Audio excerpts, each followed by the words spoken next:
Za agentkou Allianz prišiel istý zamestnávateľ aj s údajmi svojich zamestnancov.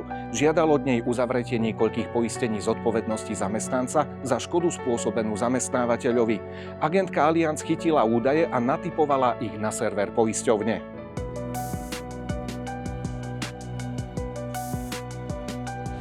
Toto všetko sa dialo bez toho, aby agentka vôbec zisťovala potreby a požiadavky týchto ľudí, ktorých údajmi narábala. Zisťovať potreby klienta a radiť mu je mimochodom zákonná povinnosť takýchto agentov.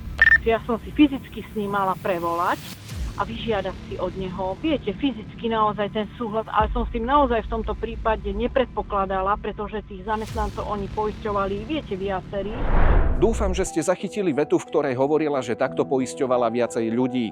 Do prípadu sa vložila aj Národná banka Slovenska, keď jeden z mužov, ktorému bola poistka natypovaná, ako tvrdí bez jeho vedomia, podal podnet. Poisťovňa uviedla, že finančná agentka priznala, že s klientom nekomunikovala. Zmluvu riešila iba so zamestnávateľom klienta, ktorý jej poskytol jeho osobné a kontaktné údaje. Allianz napokon zmluvu zrušila od počiatku ako neplatný právny úkon. NBS skonštatovala, že zo strany poisťovne alebo jej viazanej finančnej agentky došlo ku konaniu v rozpore s odbornou starostlivosťou. Návrh zmluvy bol prerokovaný a dohodnutý bez vedomosti klienta a bez zistenia jeho požiadaviek a potrieb. Aj keď na strane jednej agentka priznáva, že urobila chybu, tú chybu si vysvetľuje po svojom. Všetko zvalila na klienta, ktorý vraj postupoval od samého začiatku tak, že za poistku nezaplatí. Hovorila aj o jeho osobných problémoch a predovšetkým chybe zamestnávateľa. Prečo sa vlastne ako vyhovárame na toho zamestnávateľa? Tú zmluvu predsa musí uzatvoriť ten zamestnanec a ten vám teda nepodpísal nič. Nejde o formu podpisovej papierovej zmluvy. Nebudem to viacej definovať a nezakrývam s tým nič, len vás proste nevidím, neviem overiť vašu totožnosť. Agentka vôbec nevidí problém v tom, že uzatvorila zmluvu pre človeka, ktorý o poistku u nej telefonicky ani nejak osobne neprejavil záujem. Hovorí o tom, že sťažujúci sa klient predsa už v Allianz systéme bol.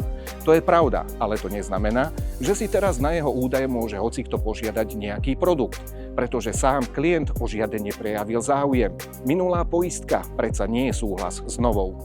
Ešte raz opakujem, je mi veľmi ťažko s vami diskutovať, pretože nemám vás overeného. Neviem, kto mi telefonuje, skade mi telefonuje. To ste neoverili ani svojho klienta a uzatvorili ste na neho zmluvu. Nevidím vašu akreditáciu. Nepotrebujeme akreditáciu žiadnu. Pri telefonáte so mnou je neoverená totožnosť zásadný problém. Pri poistnej zmluve na cudzie meno zjavne nebola. Prepáčte, táto zmluva je definovaná pre fyzickú osobu. Ja mám na vás jednu otázku. Kto vám dal môj telefónne číslo v tejto veci? Kde máte oprávnenie, že mi voláte? Kde je to GDPR, že používate osobné moje dáta, ako aj telefónne číslo? To sa opýtate Allianz. Agentka sa začne dovolávať ochrany svojich osobných údajov a pýta sa, odkiaľ mám jej telefónne číslo. Pritom samotná zmluva vznikla z osobných údajov klienta, ktoré agentke neposkytol klient, ale jeho zamestnávateľ. Prepáčte, ja neuzatvorila som ich na ani falošné, ani nepravdivé, ani vymyslené, ani nie preto, že som sa jedného rána zobudila. Ako vám podpísal tú zmluvu? Môžem vás poprosiť, ja si na políciu nahlasím toto telefónne číslo. Pokojne. Dám si ho preveriť, ak dovolíte. Nech sa páči. Nikto netvrdí, že meno klienta bolo vymyslené. Problémom je práve opak. Meno bolo skutočné, údaje boli skutočné, človek bol skutočný. Akurát jeho vôľa podľa zistenia NBS chýbala. A dodnes mimochodom nepoznáme odpoveď na základnú otázku, kto v jeho mene vykonal elektronickú autorizáciu. A keď sám klient, prečo mu to poisťovňa nevie dokázať a zmluvu zrušila? Garantujem vám aj to, že po tejto pokute už vždycky si, ale myslím to smrteľne vážne, budem dávať pozor na to, aby ten klient naozaj fyzicky sedel predo mnou. Agentka zároveň v telefonáte potvrdila, že pre Allianz naďalej pracuje. Tvrdí, že dostala pokutu a prišla o odmeny. Verejnosť ani poškodení sa však z odpovede NBS nedozvedia, aké presné konzekvencie Allianz vyvodila, či preverila ďalšie podobne uzatvorené zmluvy, či zmenila svoje procesy a či v súvislosti s neznámou elektronickou autorizáciou podala trestné oznámenie. Pretože je to tajné.